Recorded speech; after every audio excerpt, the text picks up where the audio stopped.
어떤 말씀을 가지고 송구영신 예배를 드릴까 한참 고민을 하다가 화요일날 밤에 이사야 35장 말씀을 보게 됐습니다. 그리고 35장 말씀을 준비하는데 바로 어제 말씀 사랑 목사님이 이사야 12장 말씀으로 은혜를 주시더라고요. 그래서 하나님께서 우리 안에 이사야 말씀대로 2016년을 새롭게 시작해 가시지 않을까 기대가 되어집니다. 말씀의 은혜 나누도록 하겠습니다. 매년 한 해를 마무리하면 내년에 대한 설렘보다 올 한 해 좀 더 잘해보지 못한 아쉬움이 크게 다가옵니다. 아마 한 해를 결산하는 마음이 다가오는 내일보다 더 큰 경험으로 체험으로 남아있기 때문 아닐까 싶습니다. 여러분 올 한 해 어떻게 보내셨습니까? 아쉬움이 남지 않도록 후회 없이 살아오셨습니까? 후회 없이 살아오셨다면 정말 대단하신 것입니다. 그 인생을 축복하신 하나님을 찬양할 수밖에 없습니다. 반면에 아쉬움이 남고 미련이 남는 분이 있다면 그 부족한 부분을 인하여 또한 하나님을 찬양할 수밖에 없습니다. 왜냐하면 그 아쉬움과 미련으로 인하여 그 나머지 부분을 하나님을 의지하고 살아온 줄 믿기 때문입니다. 실은 제가 그러했습니다. 올 한 해는 특히 기쁨보다 슬픔과 아픔이 더 많은 한 해였습니다. 아마 기쁨과 슬픔의 줄을 달아 저울에 재어보았다면 한쪽으로 치우치고도 치우쳐 더 이상 움직이지 않는 시수처럼 기울어졌을 것입니다. 그런데 이것이 꼭 저만 그러할까 싶습니다. 제가 보기엔 여기에 모인 대부분의 우리들이 올 한 해 이러하지 않았을까 싶습니다. 또한 그러했기에 그 어느 해보다 주님의 이름을 붙들고 살아온 줄 믿습니다. 여러분, 한 해의 마지막 날인 오늘까지 혹 지금 이 시간까지 힘이 드신 분이 있다면 이 밤 주님의 깊은 위로가 임하길 진심으로 기도드립니다. 그래서 이 밤 주님의 위로와 더불어 새해에는 기쁨으로 일어서는 한 해가 되시기를 소망합니다. 그리고 소위 오늘은 송구 영신의 밤이 아닙니까? 묵은 것은 떠나보내고 새로운 희망을 맞이하는 밤 아니겠습니까? 여러분, 우리가 올 한 해 슬픔과 아픔의 날들도 있었지만 1년 365일 매 순간 슬픔과 아픔만 있었던 것은 아닐 것입니다. 그러하게 올 한 해 우리 각자에게 있었던 기쁨의 일들을 하나씩 하나씩 고백하고 나누며 올 한 해를 기쁜 마음으로 보내주었으면 좋겠습니다. 원래 계획은 제가 말씀 짧게 준비하고 한 사람씩 돌아가며 기쁨의 감사 제목을 나눴으면 어땠을까 싶었었는데 앞에서 요한 성교사님이 이미 하셨기 때문에 어떻게 딱 한 사람만 나눠보도록 할까요? 우리 제 영원한 친구인 진형 집사님 딱 한 가지만 자랑할 게 있으면 자랑해 주셨으면 좋겠습니다.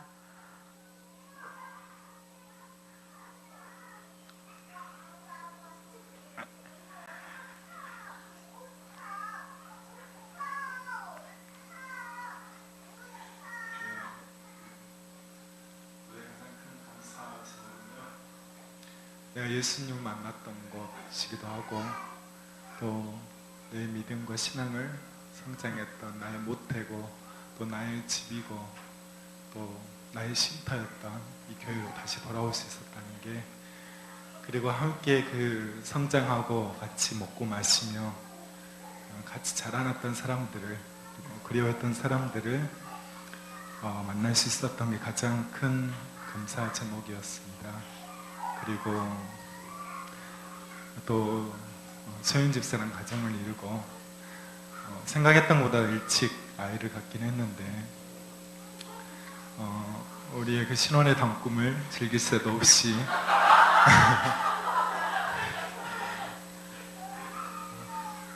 그 새 생명을 주셨는데 그것도 너무 감사한 것 같아요.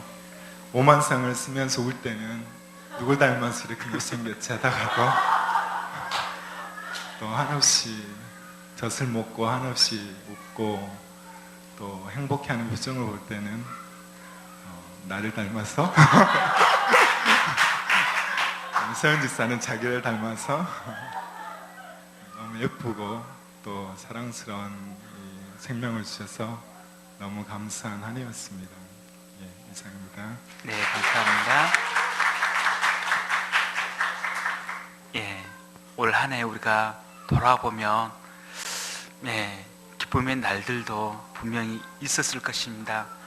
예, 저기 뒤에 앉아 있는 준희 형제는 내년에 결혼을 약속했기 때문에 기쁨의 순간이 있었었고, 우리 혜연 집사님 잉태하게 됐었고, 우리 유미 집사님 저처럼 차가 생겼습니다. 우리 모두는 분명히 남들 앞에 자랑할 제목들이 적어도 한 가지 이상씩은 있지 않았을까 싶습니다. 아무리 슬프고 아픈 일들이 많이 있었을지라도 우린 또한 기쁨의 순간들도 있었음을 알 수 있습니다.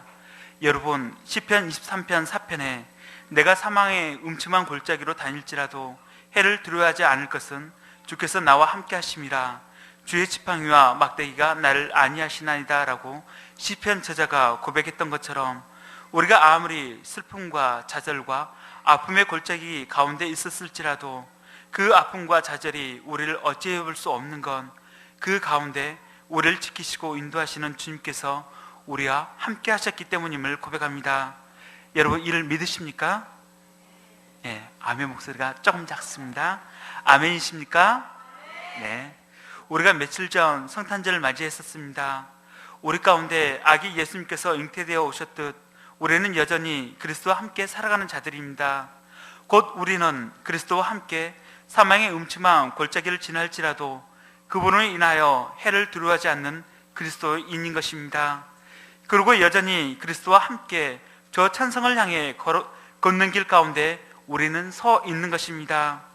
올 한 해 우리의 마음이 무겁고 사막과 같이 황량하였을지라도 이제 다가오는 새해에는 기뻐하시길 바랍니다. 왜냐하면 우리는 그 주님으로 인하여 하나님의 영광을 보게 될 것이기 때문입니다. 우리 다 같이 1절과 2절 말씀 읽어보도록 하겠습니다. 1, 2절 말씀입니다. 시작. 광야와 메마른 땅이 기뻐하며 사막이 백합과 같이 피어 즐거워하며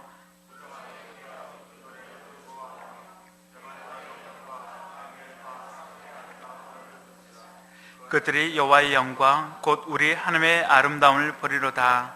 아멘. 이사야서는 학자에 따라 2부로 나누기도 하고 3부로 나누기도 합니다. 이사야를 2부로 나누면 1장에서 39장 그리고 40장에서 66장으로 나눌 수 있습니다. 반면에 3부로 나누면 1장에서 35장, 36장에서 39장 그리고 40장에서 66장으로 나누게 됩니다. 그렇게 호자를 따라 3부로 나누면 35장은 1부의 마지막 결론이 되는 장입니다. 그리고 35장은 34장까지 이어온 타락과 심판이란 암울한 색채의 말씀이 지나가고 찬란한 메시아 왕국이 회복될 때가 잘 묘사되어 있습니다. 그만큼 메시아가 오시면 이루어지게 될 일들이 자세히 기록되어 있습니다. 그렇기 때문에 이사야서를 마태, 마가, 누가, 요한복음과 더불어 제5복음서라 할 정도로 메시아 그분에 대해서 이사야 전반에 골고루 설명되어 있습니다. 그럼 그날의 어떤 영광을 우리가 보게 되는 것입니까? 2절 후반절에는 여호와의 영광 곧 우리 하나님의 아름다움을 보리로다 나타내고 있습니다. 그리고 그 영광은 믿음 안에서 올 한 해를 인내하며 달려온 우리 모두를 향한 약속의 말씀인 줄 믿습니다. 여러분, 우리가 믿음 생활을 하고 달려가지만 예수님을 잘 믿는다고 반드시 만사 형통하지 않음을 잘 알고 있습니다. 아람 속담에 햇빛만 비추는 곳은 사막이 된다는 말이 있습니다. 1년 365일 햇빛만 주구장창 비춘다면 그건 축복이 될 수 없다는 것입니다. 가뭄 속에서 나무의 뿌리가 깊이 뻗어가는 것처럼 우리 삶에도 항상 좋은 일만 일어나는 것도 아닌 것입니다. 때때로 말도 안 되는 일을 만나기도 하고 하나님이 공평하지 않는 것처럼 보일 때가 있습니다. 열심히 믿고 많이 기도할수록 상황은 더 나빠지고 문제는 더 복잡하여질 때도 있습니다. 그럴 때 우리는 혼란에 빠지게 되고 기다림을 포기하고 주저앉기 쉽습니다. 어떻게 이런 일이, 하나님이 내 기도를 들어주셨다면 이럴 수가 있는가 등등, 하나님도 나를 포기하시고 잊으셨나 보다 생각하기 쉽고 낙심과 자포자기 하기도 쉽습니다. 그러나 문제 속에서나 기다림 속에서 하나님의 섭리를 만나게 됩니다. 하나님의 섭리란 시간이 흐른 다음에야 알 수가 있고 해석이 되는 경우가 있습니다. 즉 어려움이 있는 그 순간, 그 찰나의 순간으로 하나님의 전체적인 뜻과 계획하심 그리고 인도하심의 섭리를 우리는 모두가 알 수가 없는 것입니다. 그러므로 우리는 이해할 수도 없고 이해가 안 되는 상황 속에서 또 기다리고 또 견뎌낼 수 있어야 하는 것입니다. 믿음은 기다리는 것입니다. 설령 계약이 없고 이루어질 사인이 없다 할지라도 하나님을 신뢰하고 그 믿음의 길에서 포기하지 않는 것입니다. 세상과 타협하거나 자신의 방법을 강구하지 않는 것입니다. 우리가 사울왕의 실패의 경험을 잘 알지 않습니까? 사울왕은 제사를 위하여 선지자 사무엘을 기다리지 못하고 왕은 드릴 수 없는 제사를 드리고 말았습니다. 또한 아브라함도 하나님이 약속하신 아들을 기다리지 못하고 자신의 방법으로 이스마엘을 낳은 결과 가정의 불화를 경험하여야 했습니다.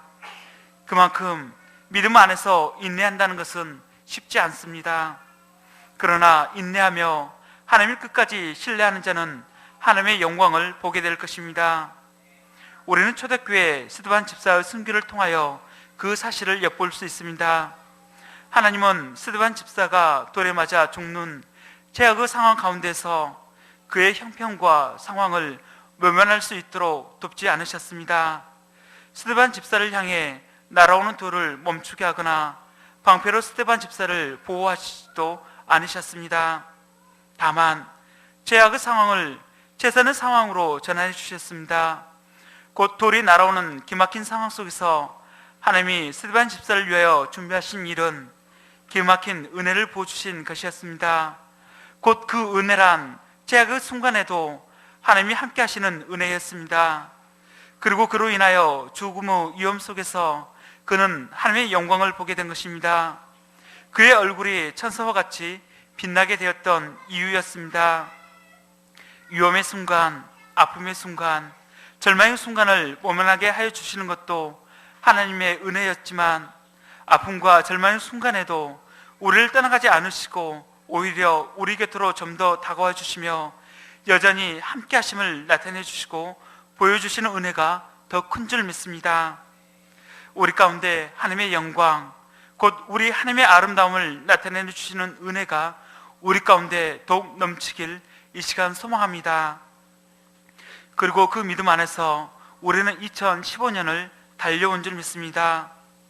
혹 우리 안에 광야와 같이 메말라버린 소망이 있다면, 또한 사막과 같이 아무것도 표현할 수 없는 우리의 현실이 있었다면, 이제 2016년은 광야와 메마른 땅이 기뻐하게 될 것입니다. 사막이 백합화 같이 피어 즐거움을 토해내게 될 것입니다. 그것도 한두 송이 피어내는 것이 아니라 무성하게 피어낼 것입니다. 무성하게 피어 즐거움을 토해낼 것입니다.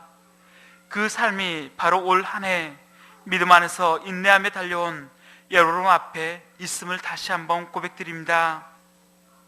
그러므로 우리가 지금 떠나보내는 2015년은 결코 실패하거나 헛되지 않는 한 해였습니다. 인내하며 믿음 안에서 달려온 여러분 모두는 하나님의 위로와 평강을 누리게 충분한 분들임을 선포합니다. 그러하기에 이제 다가오는 새해에는 강하게 일어서십시오. 또한 연약한 자를 일으켜 세워주는 한 사람 한 사람이 되십시오. 그럼 우리를 향해 3절과 4절은 다음과 같이 말하고 있지 않나 싶습니다.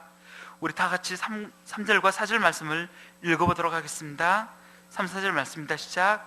너희는 약한 손을 강하게 하며 떨리는 무릎을 굳게 하며 겁내는 자들이 이르기를 굳세어라, 두려워하지 말라. 하나님이 오사 너희를 구하시리라 하라. 아멘. 아픔과 시련의 때를 넘어온 자는 그 아픔과 그 시련이 얼마나 가슴을 애게 하는지 잘 알게 됩니다. 저 역시 췌장 주위 낭종으로 인하여 열흘 사이에 20kg가 빠질 때가 있었습니다. 그때는 통증으로 인하여 진통제를 복용하고도 하루 20분 이상을 잘 수가 없었습니다. 그렇게 췌장으로 인한 고통이 얼마나 심한지 머리로 아는 것과 체험으로 아는 것의 차이가 얼마나 큰지 조금은 알고 있습니다. 여러분, 우리가 아픔과 슬픔의 통로를 지나갈 때 두렵고 떨리지 않았습니까? 그러하게 두 번 다시 이런 아픔과 슬픔의 강이 있다면 그 강을 건너고 싶은 사람은 없을 것입니다. 이러한 경험은 한 번으로 족한 것입니다. 여러분, 이제 우리가 아픔과 슬픔의 통로를 지나갔다면 이제는 서로가 서로를 향해 이렇게 세워주는 자가 되길 소망합니다. 서로가 서로를 향해 위로하며 주 안에서 권면하는 자들이 되시길 바랍니다. 여러분, 실패와 좌절을 인하여 우리 중 약한 손이 있습니까? 현실에 들어온 문제로 인하여 일어서기조차 힘든 분들이 또한 계십니까? 이제 약한 손을 강하게 하시길 바랍니다. 또한 떨리는 무릎을 굳게 하시길 바랍니다. 그리고 그러한 자들을 향해 이제 굳세어라, 두려워하지 말라 외치며 권면해 주시길 바랍니다. 왜냐하면 우리에게는 하나님이 계시기 때문입니다. 우리에게는 약속의 말씀이 있기 때문입니다. 보십시오. 보라, 너희 하나님이 오사 보복하시며 갚아주실 것이라. 하나님이 오사 너희를 구하시리라. 아멘. 이 하나님이 우리와 함께 하십니다. 또한 이러한 사실은 역대하 32장 7, 8절에 너희는 마음을 강하게 하며 담대히 하고 아스르 왕과 그를 따르는 온 무리로 말미암아 두려워하지 말며 놀라지 말라. 우리와 함께 하시는 이가 그와 함께 하시는 자보다 크니 그와 함께 하는 자는 육신의 팔이요 우리와 함께 하시는 이는 우리의 하나님 여호와시라. 반드시 우리를 도우시고 우리를 대신하여 싸우시리라 했습니다. 그리고 그 믿음의 고백대로 21절에서 23절 말씀을 보시면 여호와께서 한 천사를 보내어 아스르 왕의 진영에서 모든 큰 용사와 대장과 지휘관들을 멸하신지라. 아스르 왕이 낯이 뜨거워 그의 고국으로 돌아갔더니 그의 신의 전에 들어갔을 때 그의 몸에서 난 자들이 거기서 칼로 죽였더라. 이와 같이 여호와께서 히스기야와 예루살렘 주민을 아스르 왕 사네립의 손과 모든 적국의 손에서 구원하여 내사 사면으로 보호하심에 여러 사람이 예물을 가지고 예루살렘에 와서 여호와께 드리고 또 보물을 유다 왕 히스기야에게 드린지라. 이후부터 히스기야가 모든 나라의 눈에 존귀하게 되었더라 했습니다. 우리가 싸우는 게 아니라 우리와 함께 하시는 하나님으로 인하여 우리가 승리하게 되는 것입니다. 또한 이 하나님으로 인하여 우리가 모든 민족 중에 존귀하게 되는 것입니다. 그 하나님이 우리와 함께 하십니다. 또한 하나님이 도우시되 어떻게 우리를 치유하시고 회복하시며 축복하십니까? 우리 5절에서 7절 말씀 다시 한번 읽어보도록 하겠습니다. 5절에서 7절 말씀입니다. 시작. 그때의 맹인의 눈이 밝을 것이며 못 듣는 사람의 귀가 열릴 것이며 그때의 저는 자는 사슴같이 뛸 것이며 말 못하는 자의 혀는 노래하리니 이는 광야에서 물이 솟겠고 사막에서 시내가 흐를 것임이라. 뜨거운 사막이 변하여 못이 될 것이며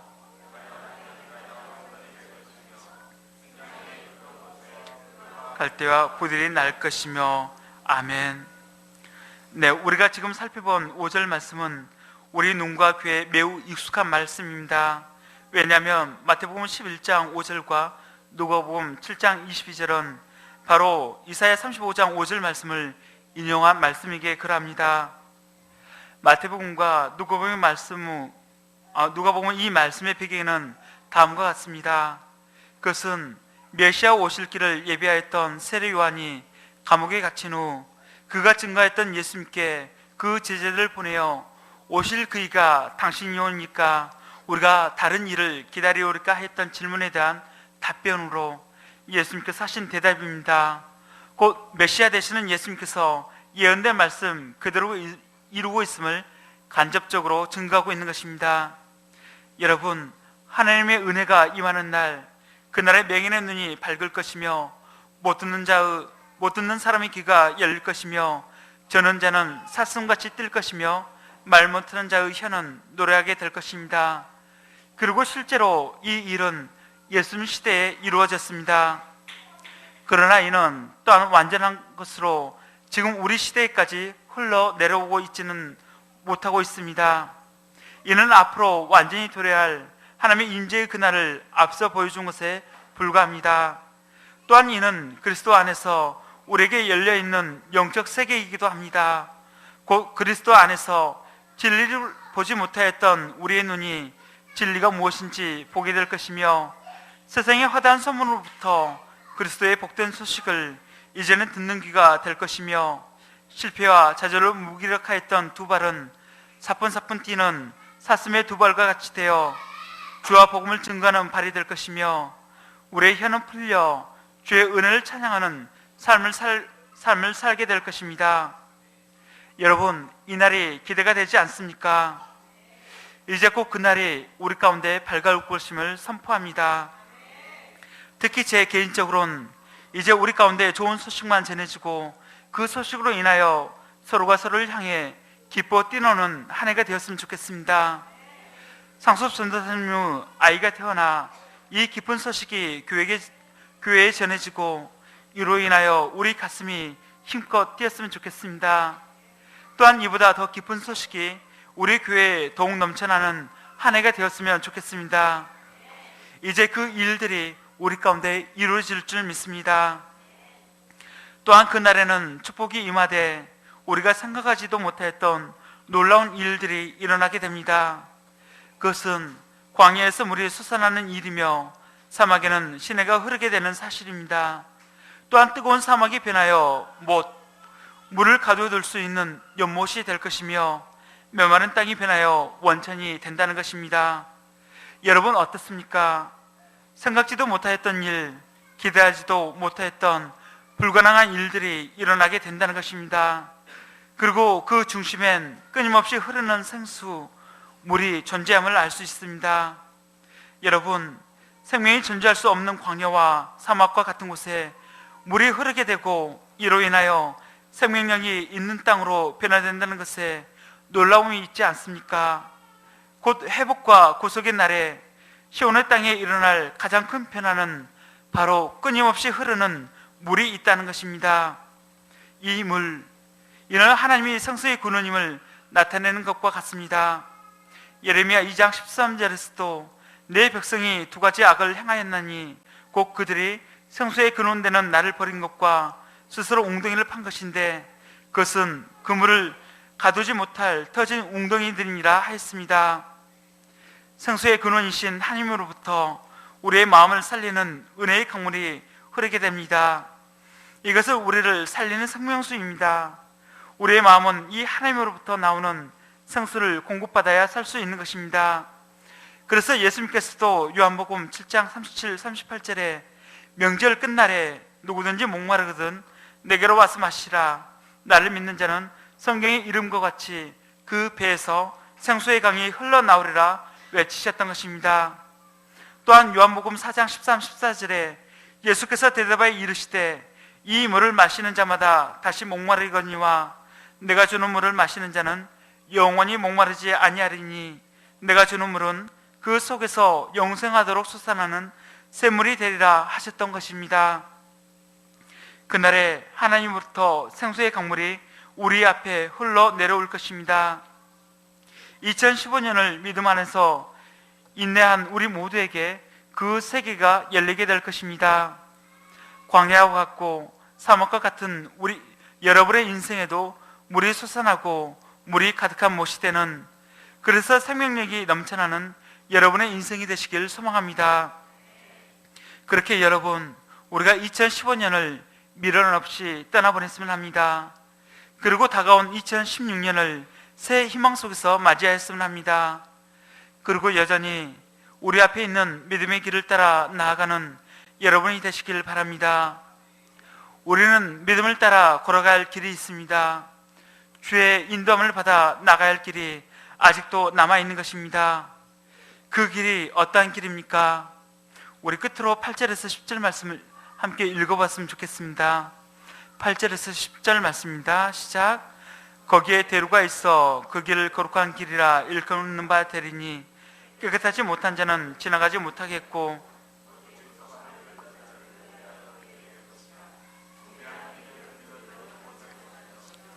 거기에는 사자가 없고 사나운 짐승이 그리로 올라가지 아니하므로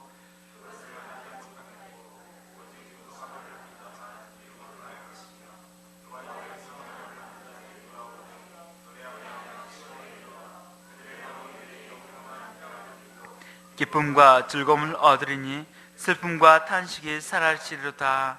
아멘. 예, 메시아가 오시고 우리 안에 그리스도가 임하실 때 우리 앞에 대로가 놓이게 됩니다. 그리고 그 대로에는 거룩한 자들만이 사용하는 거룩으로 구별되어집니다. 왜냐하면 그 길을 통해 하나님의 택한 백성들이 거룩한 성으로 들어가는 시온의 통로가 되어지기 때문입니다. 그렇다면 그 거룩한 길, 그 대로는 어떤 특징들을 갖고 있습니까? 끝으로 세 가지만 나누고 말씀을 마치도록 하겠습니다. 첫째, 깨끗이 못한 자는 그 길을 지나가지 못합니다. 오직 구속함을 입은 자만이 지나갈 수 있습니다. 곧 어린 양의 피로 정결함을 입은 자만이, 그리스도의 십자가의 보혈로 구속함을 입은 자만이 그 거룩한 길을 지나갈 수 있다 하시는 것입니다. 그러하기에 예수님께서는 내가 곧 길이요 진리요 생명이니 나로 말미암지 않고는 아버지께로 올 자가 없느니라 하셨던 것입니다. 여러분, 그리스도의 보혈 옷을 매일 매순간 입으시고 그 은혜 가운데 살아가시길 바랍니다. 둘째, 하나님께 이르는 시온의 대로는 가장 안전한 길이 되어집니다. 왜냐하면 거기에는 우리를 위협하며 두렵게 할 사자나 사나운 짐승이 해치 못하기 때문입니다. 저는 광야나 사막이 두려운 이유 중 하나가 그곳에는 사나운 짐승이나 뱀이 있을 뿐만 아니라 수많은 길이 존재할 수 있기 때문이라 생각합니다. 즉 어떠한 길을 선택해 걸어가느냐에 따라 목적지가 수없이 달라질 수 있기 때문입니다. 그러나 하나님께 이르는 시온의 대로는 오직 한 길이기에 그 길 가운데 있다면 우리는 최소한 그 목적지가 어디인 줄 알기에 가장 안심할 수 있습니다. 제가 곡성으로 출퇴근한 지 이제 석 달이 되어 갑니다. 그런데 제가 이른 아침에 시골에 내려간 지가 오래되어서 그동안 알지 못했던 사실을 한 가지 알게 되었습니다. 그것은 곡성 가는 그 길에 안개가 짙게 끼는 날들이 많다는 것입니다. 바로 오늘 아침에도 그러했습니다. 고속도로를 달리는데 시계가 100m가 안 될 정도로 짙었습니다. 그래서 부득이하게 비상등을 켜고 바로 앞에 보이는 차선을 따라 달려갔습니다. 그런데 제가 200m도 아닌 100m만 보고 달린다고 해서 곡성이 아닌 장성으로 가지 않을까 염려했을까요? 결코 아닙니다. 곡성으로 가는 분명한 길을 탔기에 멀리 보이지 않는다 할지라도 안심하며 그 길을 달려갈 수 있었던 것입니다. 우리가 걸어가는 시온의 대로가 그와 같습니다. 그 길은 하나님이 지키시기에 사나운 짐승이 우리를 해치 못하는 길이며 오직 구속함을 입은 우리만이 걸어갈 수 있는 가장 안전한 길이기에 지금 당장 하나님의 나라가 보이지 않는다고 우리가 걷는 길이 혹 잘못된 게 아닐까 염려하지 않을 수 있는 것입니다. 여러분, 안심하며 2016년도 이 믿음의 길을 끝까지 달려가시길 바랍니다. 셋째, 이 시온의 대로는 여호와께 속량함을 얻은 자만이 기쁨과 즐거움으로 걸어갈 수 있는 길입니다. 우리가 걸어가는 이 길 끝에는 무엇이 있습니까? 그것은 우리의 처소를 예비하며 기다리고 계시는 그분의 나라가 있지 않겠습니까? 계시록 21장 1절에서 4절에서는 또 내가 새 하늘과 새 땅을 보니 처음 하늘과 처음 땅이 없어졌고 바다도 다시 있지 않더라. 또 내가 보매 거룩한 성 새 예루살렘이 하나님께로부터 하늘에서 내려오니 그 준비한 것이 신부가 남편을 위하여 단장한 것 같더라. 내가 들으니 보좌에서 그 음성이 나서 이르되 보라 하나님은 친히 그들과 함께 계셔서 모든 눈물을 그 눈에서 닦아주시니 다시는 사망이 없고 애통하는 것이나 곡하는 것이나 아픈 것이 다시 있지 아니하리니 처음 것들이 다 지나갔음이러라 나타내고 있습니다. 그렇습니다. 우리가 걷는 이 길 끝에는 새 하늘과 새 땅이 예비되어 있습니다. 새 예루살렘이 예비되어 있고 그 나라에서는 다시는 사망이 없고 애통하는 것이나 곡하는 것이나 아픈 것이 다시는 있지 않을 것이라 약속하고 있습니다. 그렇게 이 좋은 곳을 향하여 걷는 이 길이 어찌 궁극적으로 기쁘고 즐겁지 않겠습니까? 지금 당장은 이 길이 좁아 보이고 힘들어 보여도 이 길 끝에서 우리는 오직 이 길만이 시온으로 가는 대로였다고 고백하게 될 것입니다. 여러분, 이 믿음 안에서 2016년도 기쁨과 즐거움으로 하나님을 찬양하며 함께 달려가는 우리 모든 성도분들이 되어지길 이 시간 소망하며 말씀을 마치도록 하겠습니다. 아멘. 우리 요절 말씀 1절에서 2절 말씀 읽고 기도로 마무리 지었으면 좋겠습니다. 1, 2절 말씀입니다. 시작. 광야와 메마른 땅이 기뻐하며 사막이 백호같이 피어 즐거워하며 무성하게 피어 깊은 데로 즐거워하며 레바논의 영광과 갈멜과 사론의 아름다움을 얻을 것이라. 그들이 여호와의 영광 곧 우리 하나님의 아름다움을 보리로다. 아멘.